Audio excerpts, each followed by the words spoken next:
don't block the path of inquiry. Don't lay down rules that make it impossible for people to ask important questions. Welcome to the Thought Stretchers podcast, where we hope to stretch your thinking about important issues in education through rich inquiry. My name is Drew Perkins, and I'm your host for these conversations for complexity and nuance. In this episode, I spoke with Nayeli Vivanco, who is the Vice President at the UC Berkeley International House. The International House intentionally brings together students at UC Berkeley from a variety of cultures, countries, and ethnicities, and intentionally works on things to foster unity and have better conversation. There's lots to like about the work that they do, and I found it refreshing to hear her talk about DEI in ways that many on the social justice left would say is controversial and push back on. As you'll hear, I certainly advocate for and agree with her about the importance of being able to hear and listen to other perspectives and not jump to conclusions or instantly be offended. If you're interested in this kind of conversation and work, I would certainly recommend you check out our objective pluralism work and workshops. I've written a few blog pieces about that, and referring to that, there is a recent blog piece that we've published. It's entitled Polarizing Culture War Issues, 4 Ways School Leaders Can Navigate Them and Strengthen Our Democracy. This is actually a republication from a piece that was published in the National Association of Secondary School Principals recent quarterly, and we've republished it here. So you can find that by going to our website, which is at wegrowteachers.com. Along the top menu, you'll find blog and podcast as a menu item, and you can see most recent blog pieces in that drop-down menu. In addition, you'll find newer ones. One is titled Moving Beyond Inquiry-Based Learning or Explicit Instruction, one on building thinking classrooms using evidence from cognitive science, and much more. So definitely check out our blog pieces and our work at wegrowteachers.com. And if you have any questions, you can always reach out to me at drew@thoughtstretchers.org. And now here's that conversation with Nayeli. I am with Nayeli Vivanco, and I think I came close to pronouncing that almost as well as she's going to in a moment when she introduces herself. She's Vice President at the International House at UC Berkeley, so looking forward to the conversation. I'm sure it's going to be interesting, but before we get there, why don't you go ahead and give a better pronunciation and maybe a bit of background on the work that you do, who you are, and all of those good things. Thank you, Drew. You did a fine job pronouncing my name, but I'll say it again there. It's Nayeli Vivanco. I am a Texican. So I was born on the U.S.-Mexico border in Texas, and I have not lived there since I was 17 years old, though I left pretty early. Most recently moved to California from being in Boston for 5 years, and prior to that in China for 7 years. Before that, I left home when I was 17 years old to study abroad in France, and then kind of had a whole lot of travel in between living in the UK and living in Zambia and refugee settlement, but formalizing my studies in Boston. So a little bit all over the place. I consider myself a global citizen because of my background and kind of where I've had the privilege of living and being raised with multicultural background as it is. So no surprise that it brought me here to UC Berkeley at the International House about 2 years ago. So I'm starting my 3rd academic year here. And as you mentioned, my role is Vice President of the Robertson Center for Intercultural Leadership and Programs, which in essence encompasses all of the resident life, programming, cross-cultural leadership training, as well as the communication within the resident team. Okay, and just out of curiosity, where you said you were, I guess you grew up, the U.S.-Mexico border, where was that specifically? Yes, of course. I grew up in Del Rio, Texas, a very small town of population of 35,000 people. And so I say this story often and people don't believe it, but I guess for people from the border, it's very normal. I used to go to a private school in the US in the mornings, and then I used to go to a public school in Mexico in the evenings because we lived in Mexico for the first half of my life. Mm-hmm. And so my parents were very adamant about me having both of those educations So I would cross the border every day to go to a private school in the US, and then in the evenings do it all over again in a public school in Mexico. So I grew up with that two cultural backgrounds and very different aspects as well. Well, I did some work. Part of the reason I asked is I did some work with some schools in the El Paso area several years ago, just before COVID, I think, and just fascinating. And they talked about lots of folks sort of doing that, sort of going back and forth and doing just that. And how long did you live there? You said you didn't live there for all that long? In Del Rio? Yeah. I was there until I was 17 years old. Okay. So I grew up there, but when I was 17, I left to do a study abroad program. Okay. And never looked back. That was kind of it. I left and just got a taste for being in a multicultural environment, and pursued that for the rest of. I've been doing that since I was 17. Yeah. Well, then the answer to the question, when I went to El Paso, I thought, well, I'm going to find great Tex-Mex food, and I asked them, and they laughed, and they said, no, it's just Mexican. Like, don't do Texican, right? Tex-Mex. So, would you agree with that? Yes, I think it depends where you are in Texas. If you are on the border, it is just Mexican food. If you go a little bit deeper, so like San Antonio, you'll have a little bit more of the Tex-Mex. But my husband's from El Paso, so I'm very familiar with El Paso. And spent quite amount of time there as well. Yeah, it's a cool city. I haven't been there in a while. Well, enough of that personal musings and thinking about Tex-Mex, but so tell me about the International House. So the work of the International House, what is it? How do you describe it? Maybe the elevator pitch, or maybe a longer ride than an elevator? Of course. Thank you for asking the question. So the International House, I think that the tagline I would say to start off is that we're not just a dorm. We're more than that. It was established in the 1930s, so we're coming up on our 100th anniversary shortly. By the whole movement started in New York. And it started with the principle of hosting, people from different parts of the world under one roof, for the one concept of, having multicultural, cross-cultural collaboration and integration. And so since the 1930s here at UC Berkeley, iHouse has been a beacon of, I guess you would call it, integration, diversity, and inclusion. And our goal really is, a lot of our residents, they do live here because we're very, very close to campus. So one of the things we were talking about is that they come here for the convenience and they stay for the community, right? They come here because they think it's going to be just a great place to stay because they'll be super close to campus. We have a dining hall. We have an executive chef that does amazing cuisine as well. I without a doubt, I think she has the hardest job here, because if you can imagine, we house 600 plus residents. Right now, we have about 620 from over 80 different countries. So I can't imagine the pressure of cooking for so many different palates.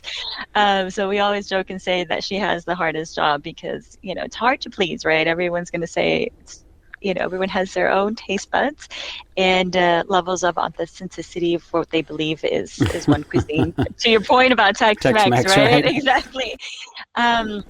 So they a lot of residents here, they come with that purpose and they end up staying for the community. They build lifelong friendships, and as silly as that might sound, but it really, we do believe that every single interaction from the moment that they come to iHouse has a huge impact on their lives. I mean, being home, what you call home, where you're interacting with people from 80 plus different places. And those are just nationalities that are identified when they, do their application. There's obviously people that hold second nationalities. And that's just one perspective of diversity, right? There's millions of layers within diversity and intersectionality.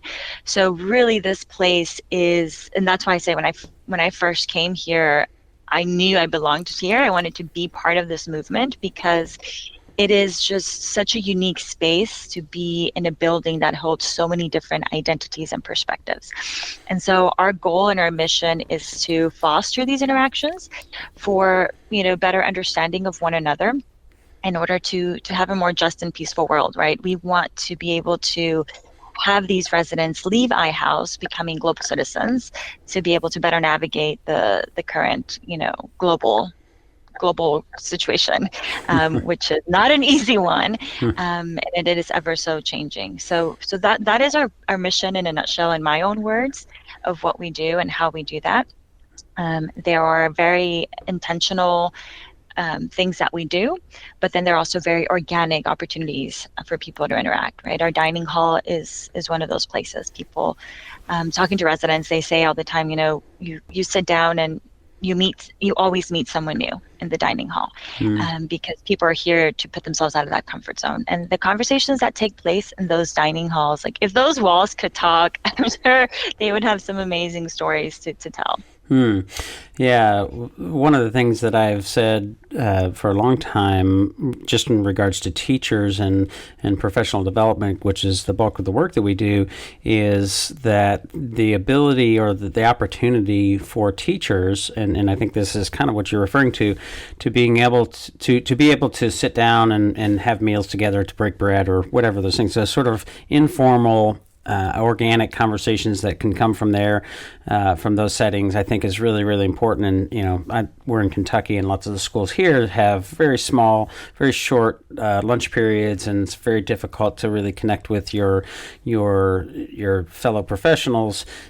Just to sort of emphasize the point, or piggyback on that point of creating the space for some of those connections and organic conversations and things to happen, I think is a really important piece. But you also mentioned, you do some intentional things. That's I'm sure there's some intentionality there to the dining pieces, but those organic conversations, I'm assuming, aren't there's not protocols or anything for those conversations, right? It's everybody just sitting together. But you say you do some intentional things to try to, I guess, help with those connections, to foster those connections. What are some of those things? Yes, we definitely, there's some things that we've done for many years since the establishment of iHouse. One of those is a weekly, we call them diversity and coffee hours. And essentially every Wednesday night, our residents host, so it rotates. They can host an hour where they portray and they talk about whether it's their culture, their country, their a specific holiday that's being celebrated, and we provide funding for the resident and support, logistical support. So they present their evening, right? And it can be anything from presenting some snacks, some dances, they do trivia, they might do artwork, they might do some activities. And so that we have an area called the Great Hall, which is our living room in essence. And it gets packed with about 200 residents every Wednesday night from 8:30 to 9:30. And people just come and learn something new about this culture. And I think it's been happening since the establishment of the iHouse, and it's something that continues and has continued for many years.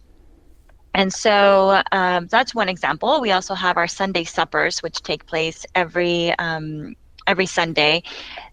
Before, back in the day when it started, this is actually how the iHouse was started. They would host, the Edmonds family would host international students at their home and break bread together, and with the purpose of having conversations with one another. They would wear their traditional wear from their country, and they would sit down, break bread, and have deeper, meaningful conversations. I always say that diversity in coffee hour is like a quote unquote tourist approach to learning about a different culture, right? You go for the tea, the coffee, the snacks, the dance, and you just learn very superficially. But it's the first layer, or the first step to building that curiosity for a different culture, and for building authenticity within the house, right? And vulnerability of people being able to share their identities. And then the Sunday suppers are a little bit, the intention when they started, they had that meaningful conversation of sitting down and just having more conversations. Now we don't do them every Sunday. We do them quarterly. So we have, through us, we do 2 in the fall semester, 2 in the spring semester. And this takes place in every single iHouse as well around the world. There's about 14 established iHouses around the world that are all independent of one another. But in these I houses, and we do the Sunday supper. People sit down, they have a meal together. We encourage people to wear their traditional dress if they have it, if they want to. We have performances as well in ours here, specifically at UC Berkeley.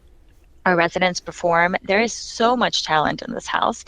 Again, another platform for us to, for residents to share a little bit about their own identities, whether it's singing, a dancing, a cultural piece, a poem, whatever it might be.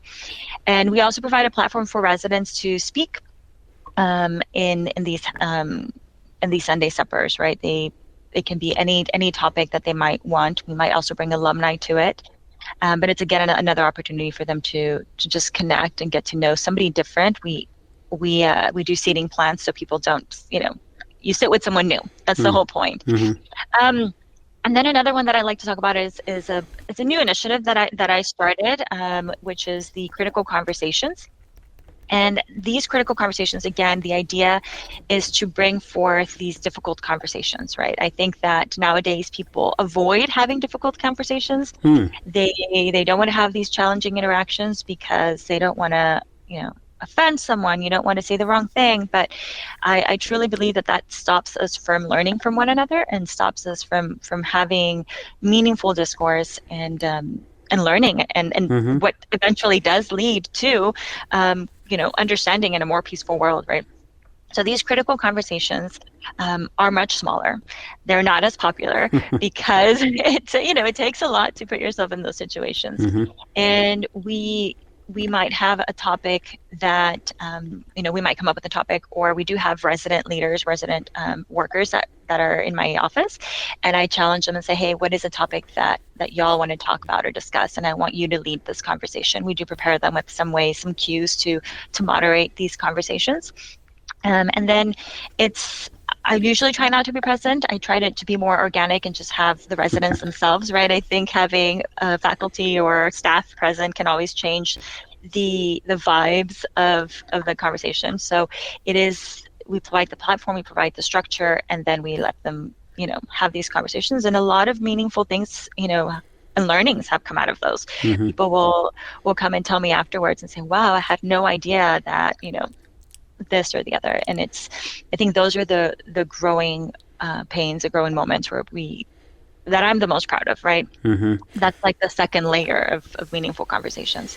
Yeah, and I don't know if it's a specific sort of protocol or set of rules or guidelines, critical conversations. It sounds familiar, and maybe it is something that I've heard of, but I'm a big fan as well, right? We're trying to have heterodox conversations here, try to think about how do we ask the questions that need to be asked, and think about things in a critical manner, and really have those conversations with respect and those kinds of things. So I'm curious, because you mentioned one of the sort of trepidations that people have is, certainly I don't want to offend, I don't want to say the wrong thing. And what that looks like, I can imagine, when we think about some of the things, at least that I've seen, and I think is a valid criticism of sort of the social justice sort of movement advocacy, is that it can lean into some of that really heavily, right? There's this idea that, if we say, where are you from, or say this word or that word, that it might offend, and it just shuts down the conversation, or becomes, really volatile. And of course, then it's hard to have that conversation. It's hard to get people involved in those conversations because of that fear.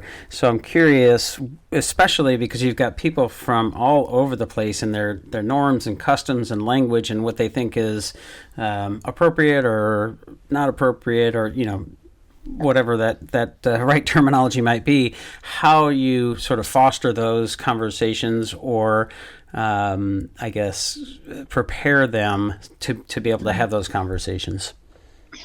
There's a lot there, right? I think the first thing that I always say is open heart, open minds. That is something that I always remind students to think about when going into these conversations. The second thing I'll say is that it's subjective. Everything, whatever is right and wrong is subjective, right? And it depends on my own lived experiences of what I think is right or wrong. And when you have people coming from all walks of life with a lot of different identities, and they're engaging in conversation, it's very easy for you to think, oh, they're coming at it like that's completely wrong. Why are you saying that? But that person might have been raised thinking that, that is the right way, or that is the right approach. Sure. So I always kind of want to engage in starting any conversation saying open hearts, open minds. This is controversial because I've heard different people say, especially for people in marginalized communities or women of color, to say something like this, but I always want to assume best intentions. That is just me personally, my individual self. I want to assume everyone's best intentions, and that's why I say, ultimately we want to learn from this conversation. You don't have to agree with each other, but you do have to learn to listen, and you have to try to understand their perspective and where they're coming from. That's all. Because you're planting a seed, and then the next time you're encountered with that situation, you might just stop and reflect a little bit and say, let me think about this. Perhaps you're thinking or you're saying this because of X, Y, or Z. Right. And that's, I think, where the learning happens and takes place. And that is what I see dearly as being my role, my team's role, is to just foster those interactions and let them organically have that conversation with the prelude of saying, hey, open hearts, open minds, just be open. You don't have to agree. You just have to listen. Those are my rules in every of these ones. No, I appreciate that, and I think those are rules that I would advocate for as well. The sort of curiosity, and one of my favorite books, I think I'm going to get this right. It's a title of is I Never Thought of It That Way, or something like that, right? So, that's interesting. I'm curious. Tell me more. I'm really, I don't understand why you think that. Tell me how you got to that thinking. But I'm curious if I can dig a little bit, because you said it's controversial, and I don't think it should be, but I don't disagree with you that it is controversial. Why do you think it's controversial? Once we were having a conversation with another colleague of mine in the DEI space, and they said you shouldn't always assume best intentions, because that kind of puts the burden on you as, the person from that marginalized community, that you have to assume the best intention, but, they could be coming at you, and you have to be ready to defend yourself. And so I don't agree with that, right? I think that is what has gotten us to a place where we can't have discourse. And, the concept of canceling other people because they don't have the same, the same principles as you do. Right. And so that kind of, I think that's where it comes from, and I think that was at the height of the DEI movement, very recently, and people feeling very, very vulnerable, perhaps. And I think for me, as a woman of color, I have been on the other side of things, where I've received a whole lot of micro, all of the aggressions possible to this date, right? And it is not easy, and it is hard, and it is challenging sometimes to say, assume the best intention. They did not mean to say that, because it is challenging, right? It's not easy when you have these things coming at you. But then ultimately, to me, I just think, well, I'm going to come on top of this situation, because I'm going to grow. I'm going to learn from the situation, and I'm just going to rise above it, really. And I don't want to have that, I don't want to think somebody's out to get me all the time, right? Because that's just not. It's exhausting. It's exhausting. It's so exhausting if I'm always constantly thinking, oh, they said this because I'm Latina. They said this because I don't have this or the other. And so it is very exhausting. And so for me, it's just have to believe in myself and say, okay, I know, but it takes a lot of work, right? It takes a lot of work. And so working with students who are, learning their identities, and, I've had a long time trying to figure out my own identities, and they're ever changing, right? And so I think that comes with feeling comfortable with who you are, and at that point. But I think with students, they're still learning those pieces, and so it's not as easy. Yeah, well, I think you hit on something that is really important. I have 2 daughters, and try to help them really. I emphasize being comfortable with who you are, being secure with who you are, and therein lies, I think, a lot of resilience and anti-fragility to those kinds of things that you're mentioning, which doesn't mean that you should ignore those things or that those things are okay. Certainly not making that claim, but we certainly want to have folks, I think, I agree with you, sort of be anti-fragile instead of that sort of fragility where it just really breaks you down. I am curious, as you're talking about this, one of the things that I have some frustration about is sort of pendulum swing. You sort of alluded to it there a little bit with DEI and sort of the height of this and the height of that. And here in Kentucky, the universities have abolished or dismantled or something their DEI programs. I don't know if that means they're just sort of rebranding them, if they're, what they're doing exactly. That's an issue for debate. I think about, and this is not based on my work, but the work of some other folk, Carlos Hoyt, and some other folks that I think are really sensible voices in the DEI space. But I like the sort of terminology that I've sort of borrowed from them of not restrictive DEI, but expansive DEI. Mm-hmm. And I think that's an important distinction to make, because when people say we should abolish or dismantle DEI, I say, no, we should just do it well. We should do it in a way that, in my opinion, is consistent with Enlightenment liberalism, and some of those things are curiosity and pluralistic viewpoints, allowing and making sure we're hearing from a lot of different perspectives, which doesn't dismiss that there is sort of an accepted set of truth or fact, things that we generally all agree upon. Of course, those things are provisional, given new evidence and new questions and criticism, which is why free speech is important. But now I'm up on my soapbox. Let me stop. I'm curious how you think about DEI, if you make any distinctions that are similar or different or important in that space. Well, thank you for the question. Actually, I was one of the founding of. Okay, let me go back. So prior to being here at UC Berkeley, I was at an organization, EF Education First, for 12 years. I grew within that organization, many different divisions. And in 2018, 2019, I was working with the CEO of the organization. And I was sitting outside of his office, and I basically would see all the people that would come in for interviews and walk out and come in and walk out. And so I still have a great relationship with him. I think he's one of the best leaders I've ever worked for. And I can obviously go into detail for that, but I just questioned him and I said, hey, I just noticed that a lot of people that are coming into these interviews are all pretty similar, homogeneous. They're mostly white men and some white women. And we were serving a really diverse population. And he kind of looked at me and said, like, what do you mean? Like, we're not intentionally trying to be, but we want anybody and everybody to work. Like, for him, it was, all I care is that they are qualified, right? And they have the right person for this role. Mm-hmm. And I'm like, yeah, but I don't know. Are we maybe what are we not doing to bring in this group of this market that we're missing, right? And so I for a long time kept saying, I think we need a DEI team. We think we need a DEI. This was like in 2017, 2018.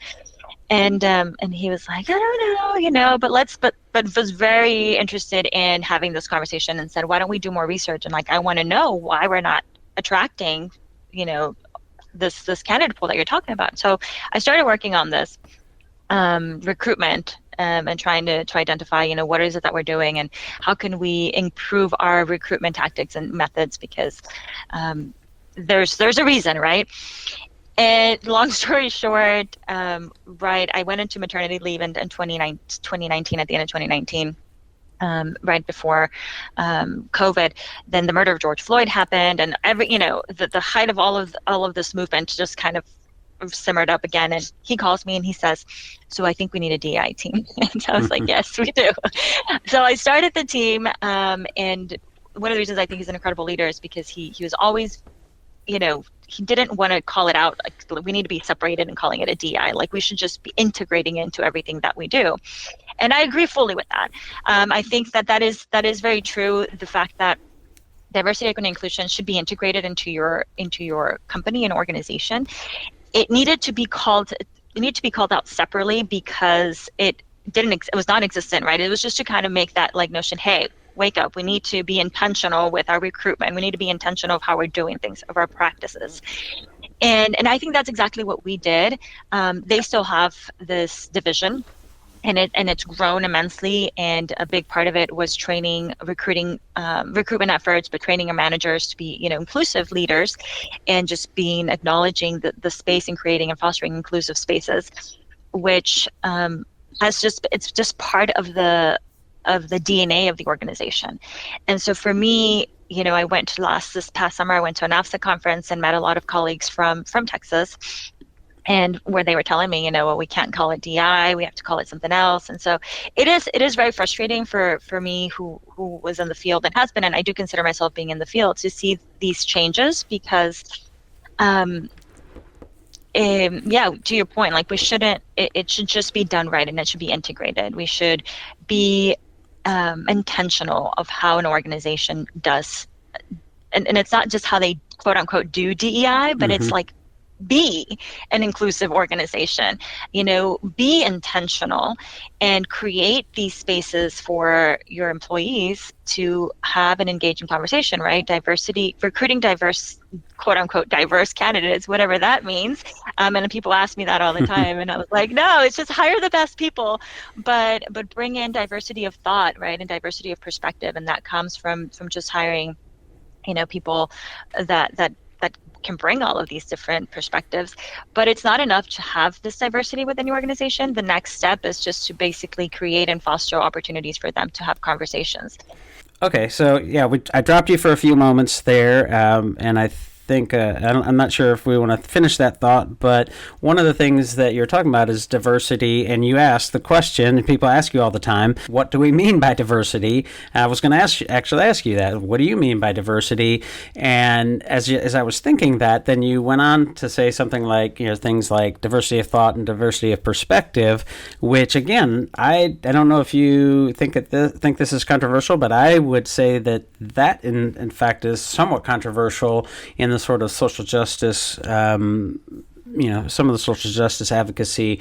Do you sense that is a little bit controversial? Because that's one of my, I wonder if there's such a lean sometimes into identity, which is usually tied to, skin color, ethnicity, those kinds of things, and not as much about diversity of thought or opinion. So I'm curious how you think about that term diversity, how you define it, and do you think that's controversial? I don't know. Maybe you don't.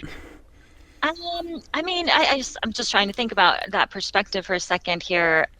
I think everybody has their own personal lived experiences, no matter, again, intersectionality, right? I think people forget about that piece. I take myself, for example, right? I grew up on a border town, 32,000 people.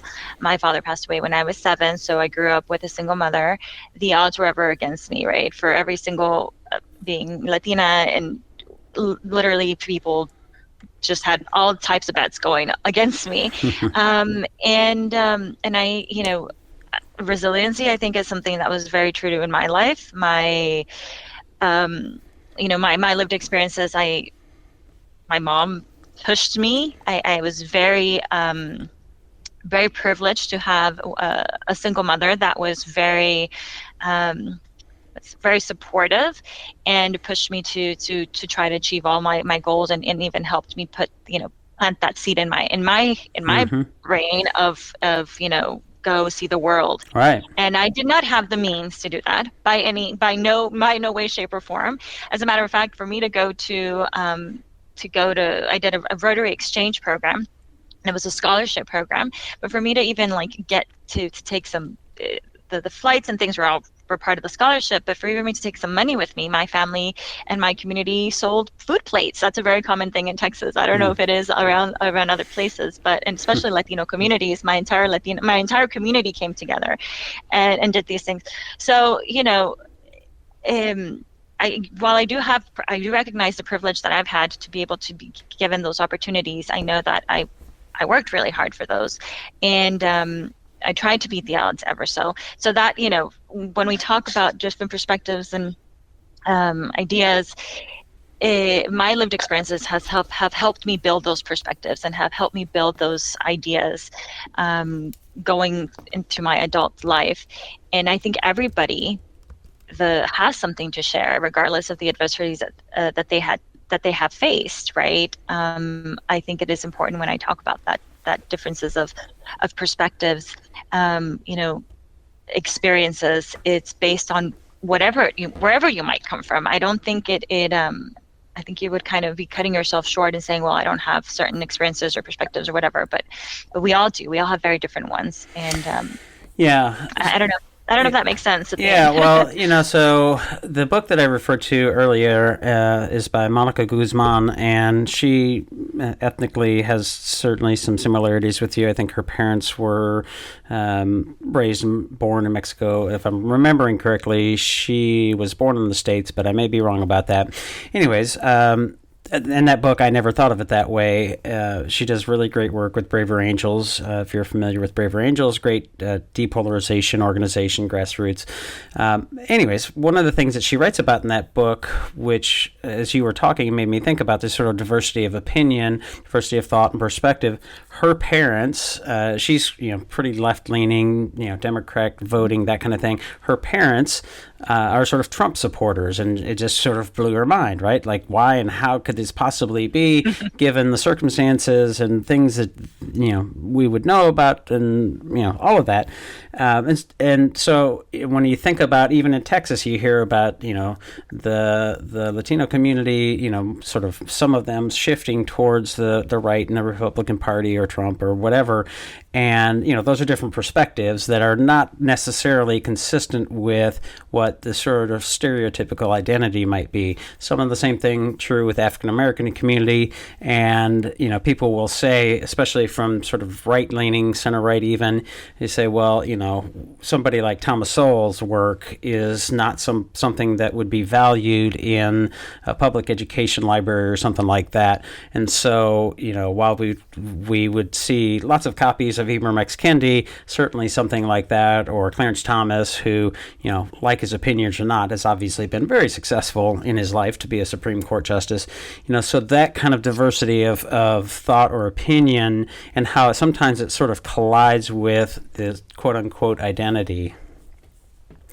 Right. I mean, if I'm understanding kind of the perspective is that people are expected to have a certain maybe a stereotypical based on who you are and where you're coming from. And I think that, to my point, you can't, you can't, because, everyone has a different path. And I think that ultimately, I mean, I think it's funny because whenever I do encounter someone from, and my small town is heavily right. And it's a lot of Trump supporters. And I have, again, I grew up with my mom is very religious, and so there are a lot of perspectives that I don't agree with with her, right? Sounds like you get along well with Monica Guzman. I know, I want to meet Monica. But yeah, like even, the topics like abortion, right? And I grew up very much, and that's why I think that conversations are important, because, so for this one example, right, I grew up in my household, and it was like, abortion is, this is terrible and it's wrong and you can never do this and whatnot. But my lived experiences, being able to have conversations with other people and coming from that very different perspective, and just kind of listening to someone else sharing their perspective and being like, oh my God, like, okay, all right, so that's a different perspective. So let me think about that now. And that shifted my perspective from just being, pro-choice, and being able to just say, like, you need to have autonomy on your body. And I don't want to get into the sure. go down that. I'm okay with the controversial topics, but I'm not. But let's not get into it in this particular moment. But I think that coming from my, given my specific background and where I was coming from and how I was raised, and it took me having a difficult conversation with someone to just listen and understand and just educate myself a little bit more. And I think that's key, right? Of listening and reading and knowing that there's always, at the end of the day, there are always two sides to any story. There are always two sides to any argument, whichever one there's not always a right or wrong one, and whatever is right or wrong is subjective at the end of the day, right? Based on who you are and what you think and where you're coming from. Yeah. Well, one of the things that I really try to, I guess, solve for is, and I might disagree with you a little bit. There's at least two sides to every story, and sometimes there's more, right? Mm-hmm. And so things are really complex and nuanced. And getting away from this sort of us versus them mentality, this sort of binary, I have to figure out who's on my side and then fight the other side, which that sort of dynamic is really destructive and corrosive to conversation, to connection, to, I would say, to democracy, and it's one of the major problems that we're seeing. Right. Are there specific things, and you've alluded to some things, are there specific things that you do at the International House that sort of address trying to get away from that kind of dynamic? I mean, again, you've talked about some of those things that you've put in place, but are there any other things that you can think of? I mean, I think that just being able to just provide the platforms or spaces for people to have conversations and agree to disagree, and to your point, yes, I think there's more than at least two sides to a story. Right. There's just there's a lot of different angles that you can go into it from, but I think that our mission as a whole for iHouse is to create global citizens leadership, right, that are raising their cultural intelligence by way of just having curiosity, understanding, asking people the right questions with the right intention, right, and just learning, right, and taking maybe that disagreement perspective and not just canceling it out and saying, I don't want to hear about it, but let me take that, let me understand that, let me hear your valid points, and let me see where that is coming from. And then pivoting your strategy of how you're going to have those interactions going forward with an individual. So some of the things that it's impossible to try to change, not change everyone's mindset, but to support that at large with 600 plus residents, right? It's just not sustainable. So what we do and what we've worked with is kind of creating a curriculum for our resident leaders specifically. So we have our resident advisors, our RAs, as you do in most dorms. We created a program for, they're called program leaders, and basically they support my team and executing events and whatnot. And then we have our community council, which is like your student council at any place. And we have a curriculum. So essentially our goal is to be able to support this specific group of residents so that it becomes a ripple effect, right? So they're gaining some of these very specific skill sets of, stop, listen, acknowledge, don't kind of speak out with the first thing that comes to mind, but like let it simmer, let it think about it, and try to understand that perspective. So that's the cultural intelligence piece, really trying to kind of provide access to that information to these resident leaders, because then when they have these interactions, for example, RAs are key, right? RAs are going to do a lot of conflict mediation, and we have a lot of conflicts in these rooms because one of the things that we do is we match. Your roommate has to be someone from a different part of the world. We don't room people from the same country. And so, of course, there's going to be a lot of different mediations that happen, and that's kind of the way that we disseminate that support and foster that inclusion in our residence hall. And there's and education is another one, right? Whether it's through our newsletters, we have some of our residents do articles, like did you know, educative articles that have their different perspectives, to again try to incite people to just learn a little bit about other perspectives. I have a good story that I think is just kind of it's just one of those things that happens at iHouse, and you're like, oh my God, only at iHouse would this happen. So in our restrooms and their shared bathrooms, there is a sink, and we had a couple of our residents come and say, you need to.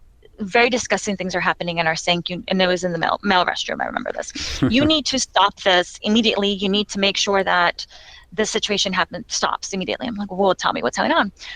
Well, some of our residents are going in there and they're washing their feet in the sink, and it's just so disgusting. And I was like, let's stop and think. Okay. Well, it turns out this was before prayer. in the Muslim religion, before prayer, they wash their hands, they go through a whole extensive process, right, of washing. And one of our residents was doing this, and they were using one of the sinks because we didn't have another place for them to do that, right? There wasn't a space. And so instead of what the resident wanted us to do was to, tell this resident that was washing to stop doing it because it was disgusting. And I was like, let's think about that. Let's take this moment to learn about the situation. And we pulled up some articles, and I said, hey, maybe you don't know, but this is a process, and it's considered a very, important process in this religion, and this is why they do it, and this is what it is. And there's no other space to do it. So we took that as a moment of learning and acknowledging the situation. And we put a sign on that and said, this space is for you to use for your washing. And so we basically assigned that sink for them to do that. So as opposed to just saying, don't do that and stop doing that, we took an opportunity to have other residents learn about it. And we basically designated that space for them to do that. So we created their home ultimately, right? And so those things happen all the time, right? People come out and they're like, oh, but we're in the US and people should, yes, but doesn't matter. Americans have these, they hold these identities as well. And this is their home. And people are going to, especially the way that you use your home, the way you use your bathroom, it's going to differ from place to place. And so we just have to find a common ground for everybody to be comfortable living here. Because again, you're home, right? This is your safe space. It should be your safe space. Gotcha. Are there any sort of foundational texts or thinkers that your curriculum or your, these things, these processes that you lean into, that you can cite? It's just really interesting to me, the perspective that you're bringing to this work. We use the Cultural Intelligence Center quite a lot within our framework, and so how we, in terms of there's a test that is associated with that, and so residents take this, the resident leaders take this test at the very beginning of the semester, and then it's not a test about being wrong or right, but it's more of like, where are you in the spectrum? So it's a survey that's done with, it's a large pool of people from all walks of life to see where their cultural intelligence lies, where their cultural drive is, their cultural knowledge or strategy. And so they take a test to see where they are with the rest of the norm of this pool, of the worldwide norm. And so our goal is we have these one-on-ones with our residents, and we basically say, okay, this is where you stand, whether your drive is really, really at the bottom of the spectrum. Where would you like it to go, and why? And it's not just like, we need to move it over here, but it's more like, where would you like it to go and why? And so then we work with them and just there's specific strategies for each one of those quadrants, if you will, for them to kind of grasp on and learn from as well. Okay. But as far as like, I guess authors or books or texts or anything like that, there's nothing that specifically you're pulling from? No, it's right now. Right now specifically, I think this is the main the center to what we're doing. Okay. There's one interesting book that especially for educators, that I think is a great one, and it's Dr. Liza Toulousan, and she and I worked with her in Boston, and she has the Identity Conscious Educator, I believe is the name of the book.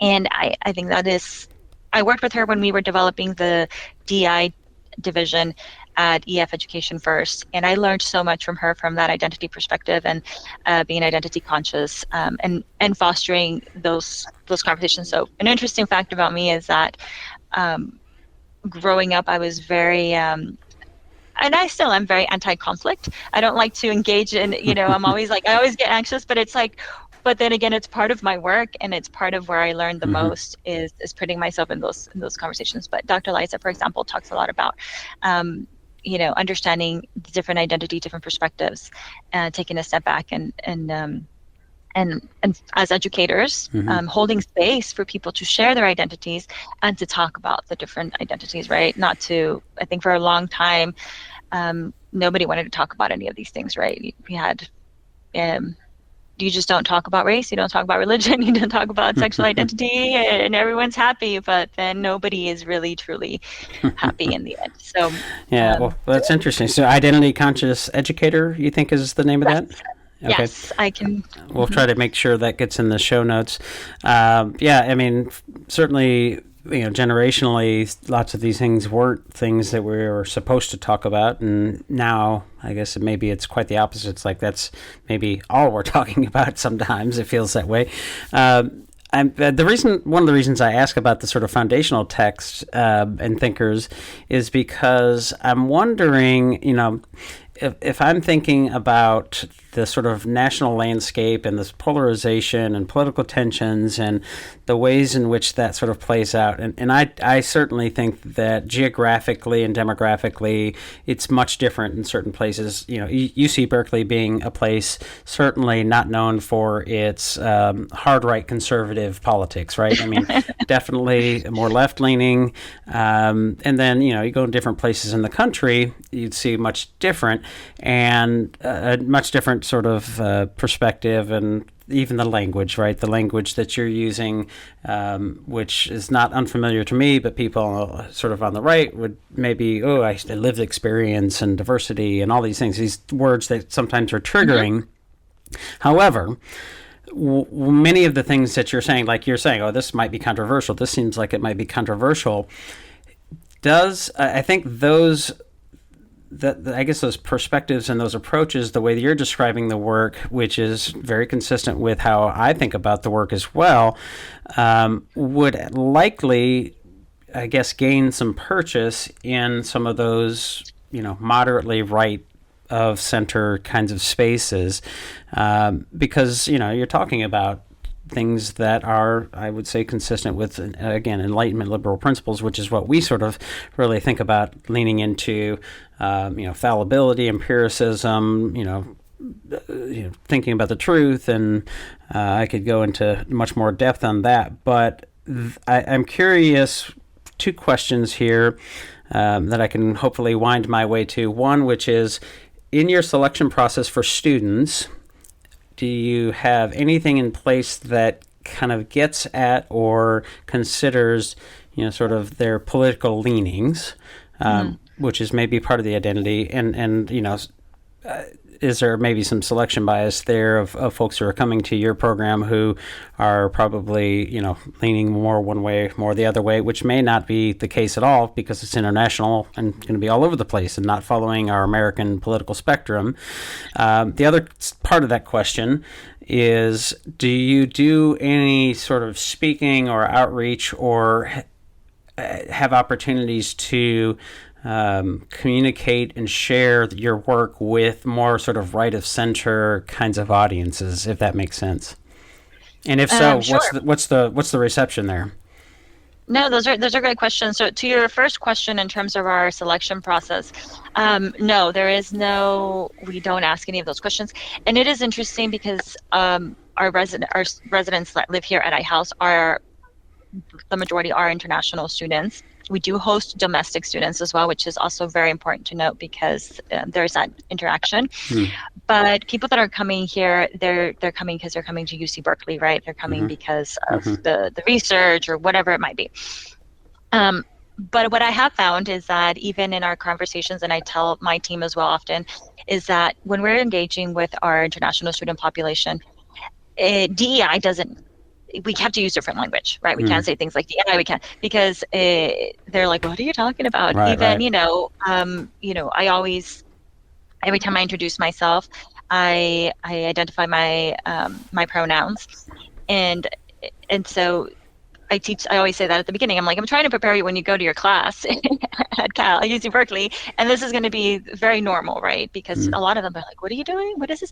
And so I go through the understanding, like, this is why we do it. This is why it's important. You have the option of doing it, but you should know why it's important. Because it helps build that there's people around and whatnot. And so they don't necessarily come with those preconceived notions, but they're not called the same either way, right? We still talk about DEI is not just a U.S. problem, or U.S. not problem, but U.S. Centered. But it's across the world, but it's just called something else, right? And so That is something that's important.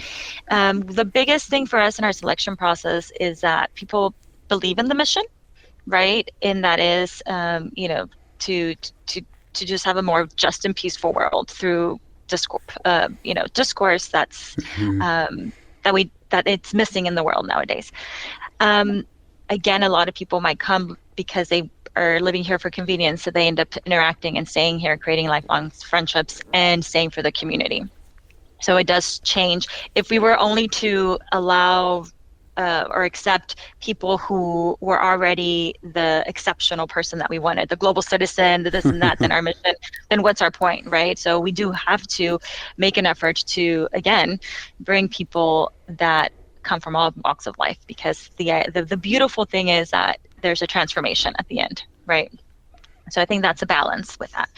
And then the second point, the second question was just the question about, do you get the opportunity to sort of share your work with sort of maybe right of center kinds of audiences, and if so, what tends to be the reaction there?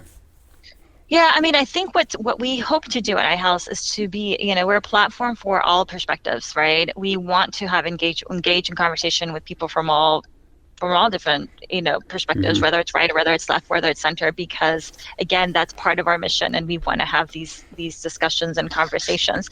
I don't know that we, currently we open our space here. We do have a space that is rentable, and a lot of different campus groups come and have talks and conversations here that we facilitate.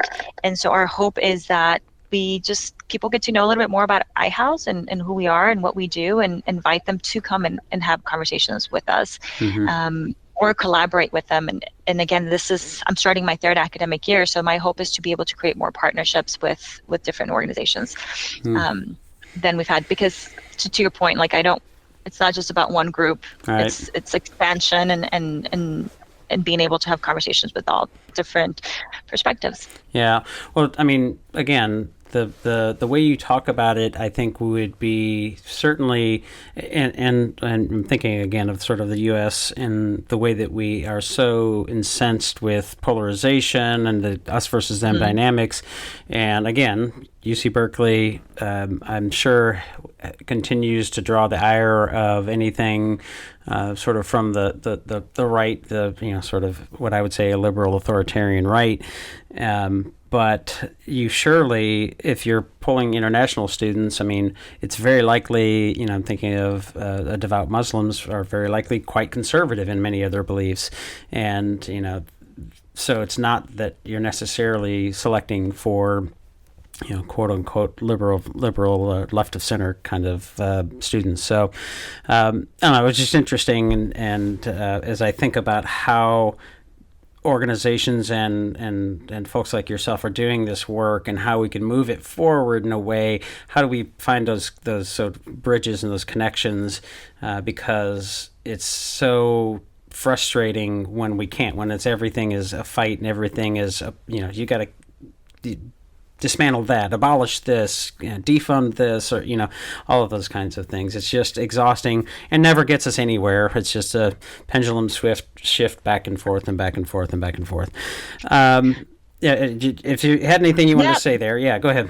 Yeah, I just I think that is exactly what we're hoping to do here at iHouse, is to be able to create have the residents that are leaving here to become more intentional when they engage in these conversations. So we don't have these pendulum swings, right? So people can basically be able to tackle these types of situations, and that's the global leaders of the future, as we say, right? And hopefully, there's going to be a bit more peaceful discourse and understanding, and that is our goal, because you're very, very right. It's a tough world right now. Well, we want to move it forward. Are there any things that we did not talk about that you want to make sure we get out here? And if not, or if so, feel free to add them here. But any links, any places that people should go to find out more that you want to share, and that kind of thing? I think we talked a lot about different perspectives, different points. I think that just a few points that I want to mention is as educators, what just continue creating spaces for discussion, I think, is critical and important. And also not assuming identities and remembering there's a lot of intersectionality when having and engaging in these difficult conversations. I think those are the things that I would bring up and say to help us move forward, to your point, right? And not be in a stagnant location of state of mind. But other than that, no, thank you so much. And of course, visit our website, the iHouse. We're trying to add more resources into our curriculum. And again, at the moment, it is very internal with our residents only, but we hope to create more opportunities to be able to expand the work that we do outside of the iHouse. Okay, great. And that website we'll put in the show notes, but it's ihouse.berkeley.edu, so folks can find that work there. And I'll make another stab at your name, Nayeli. It's great. Perfect. Great to talk with you. I appreciate the time, and as always, I hope folks found this conversation helpful. Thank you, Drew. What we need to do is spend enough time together that we can start to translate our ideas into each other's language and include one another in this community of inquiry. And that is the work of love.